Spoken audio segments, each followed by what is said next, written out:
अस्सलाम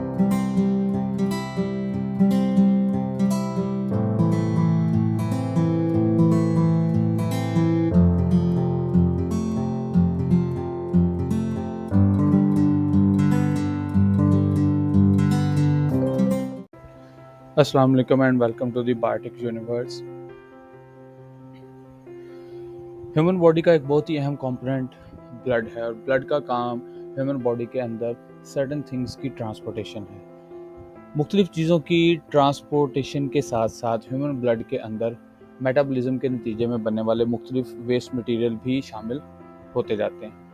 अगर इन waste material को ब्लड से रिमूव ना किया जाए तो ये बॉडी के लिए नुकसानदेह साबित हो सकते हैं। ह्यूमन ब्लड को फिल्टर करना ताकि इससे इन मेटाबॉलिक वेस्ट को जो है वो रिमूव किया जा सके एक बहुत ही अहम काम है और ये काम ह्यूमन बॉडी के अंदर किडनीज करते हैं। किडनीज में ब्लड जो है वो फिल्टर होता है। फिल्टर होने के बाद जो फिल्टर्ड ब्लड है वो दोबारा इस सर्कुलेटरी सिस्टम का हिस्सा बन जाता है, जबकि वेस्ट मटेरियल जो है उनको बॉडी से रिमूव कर दिया जाता है ताकि उनके नुकसान दे असरात से बचा जा सके। किडनी जो हैं जो कि ब्लड को फिल्टर करते हैं, इनके अंदर एक बेसिक यूनिट मौजूद होता है जो कि बेसिक फिल्ट्रेशन यूनिट है, उसको हम नेफ्रॉन कहते हैं। मिलियंस ऑफ नेफ्रॉन जो है वो किडनी के अंदर मौजूद होते हैं और फिल्ट्रेशन का काम जो है वो सर अंजाम देते हैं। अगर हम नेफ्रॉन के स्ट्रक्चर की बात करें, नेफ्रॉन जो है जो कि एक फंक्शनल यूनिट है किडनी का, इसके स्ट्रक्चर में इसके दो मेन पार्ट मौजूद होते हैं। पहला पार्ट हम रीनल कार्पसल के नाम से जानते हैं और इसका दूसरा मेन पार्ट जो कि एक लंबी ट्यूब की शक्ल का होता है, उसको हम रीनल ट्यूब्यूल के नाम से जानते हैं। रीनल कार्पसल के फर्दर दो पार्ट्स जो हैं वो मौजूद होते हैं।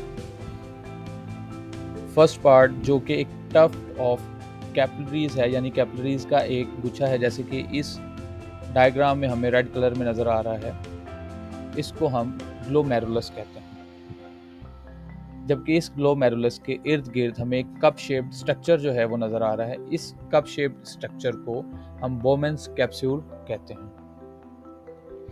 ग्लोमेरुलस और बोमेंस कैप्सूल दोनों मिलके जो इस कंप्लीट स्ट्रक्चर बनाते हैं, इस स्ट्रक्चर को हम रीनल कार्पसल कहते हैं। नेफ्रॉन का दूसरा स्ट्रक्चर इसका एक लॉन्ग ट्यूबुलर पार्ट है जिस ट्यूब के अंदर हमें कन्वल्जेंस यानी बल पड़े हुए जो भी हैं नज़र आ रहे हैं।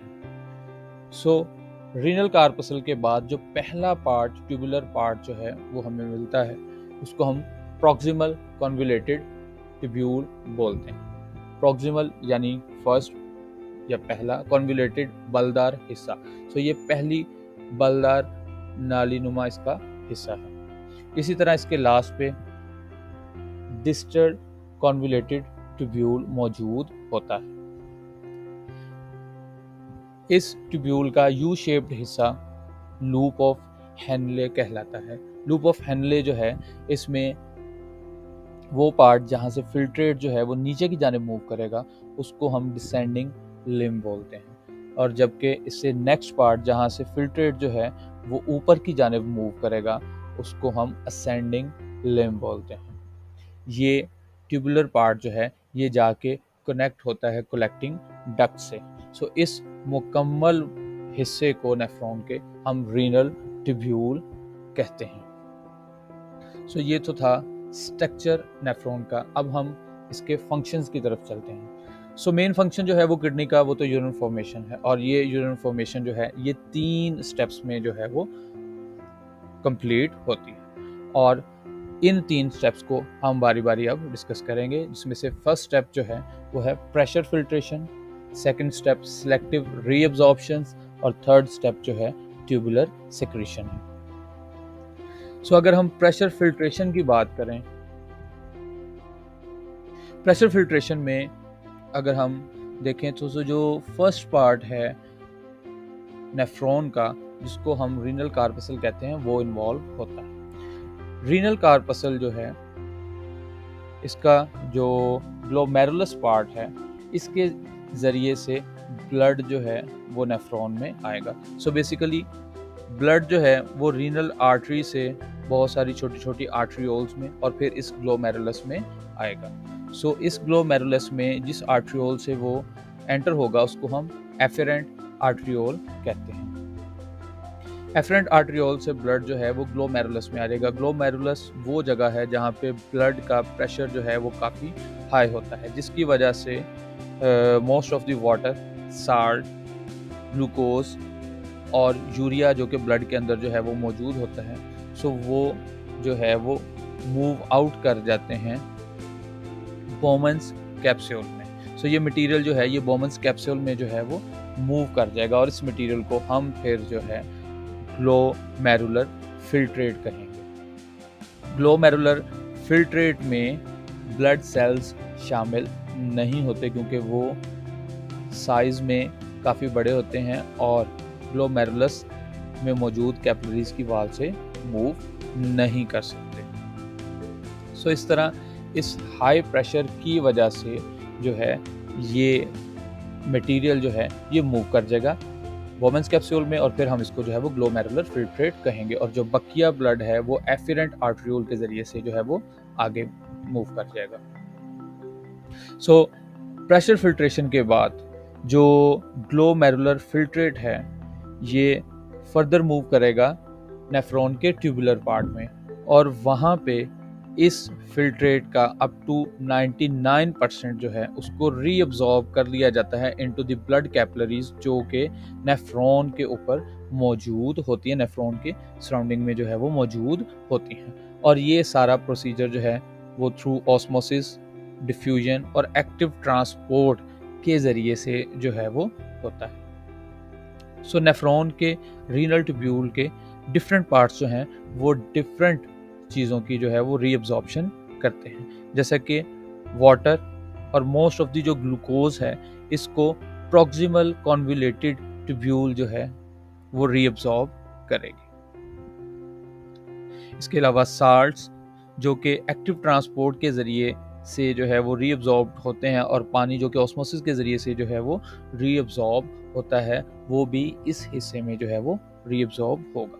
जबकि डिसेंडिंग लिम्ब जो है वो वाटर की रीअब्जॉर्प्शन में इन्वॉल्व होती है और असेंडिंग लिम्ब जो है ये साल्ट्स की रीअब्जॉर्प्शन में जो है वो इन्वॉल्व होती है। इसी तरह जो डिस्टल एंड है ट्यूब्यूल का वो वाटर की रीअब्जॉर्प्शन में जो है वो इन्वॉल्व होता है। सो इस तरह से ग्लोमेरुलर फिल्ट्रेट का एक बहुत बड़ा हिस्सा जो है बॉडी की रिक्वायरमेंट के मुताबिक जो है वो मुख्तलिफ आयंस और वाटर को जो है वो रीअब्जॉर्ब कर लेता है। सो रीअब्जॉर्प्शन के बाद जो फिल्ट्रेट है इस पे फिर थर्ड स्टेप में जो है वो एंटर हो जाता है जिसको हम ट्यूबुलर सिक्रीशंस जो है वो बोलते हैं। डिफरेंट टाइप ऑफ आयंस जैसे क्रिएटिनिन्स, यूरिया वगैरह जो है इसको फिर सेक्रीट किया जाता है from blood into the filtrate of the renal tubule जो कि हेल्प करता है ब्लड की पीएच को जो है वो मेंटेन करने में। जैसे कि हम जानते हैं कि ब्लड की जो पीएच है it should be in between 7.35 to 7.45। So इस तरह से ब्लड जो है उसकी मेंटेनेंस में जो है हेल्प मिलती है। ये तीनों स्टेप्स कंप्लीट होने के बाद जो फिल्ट्रेट या फाइनल प्रोडक्ट जो है वो बनती है एक्सक्रीशन के लिए तो उसको हम यूरिन कहते हैं।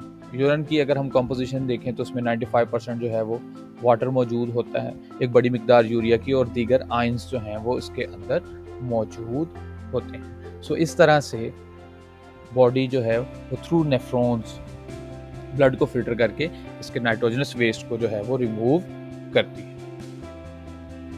वीडियो देखने का शुक्रिया। अगर आपको वीडियो इन्फॉर्मेटिव लगे तो हमारे चैनल को सब्सक्राइब करना मत भूलिएगा। अल्लाह हाफिज़।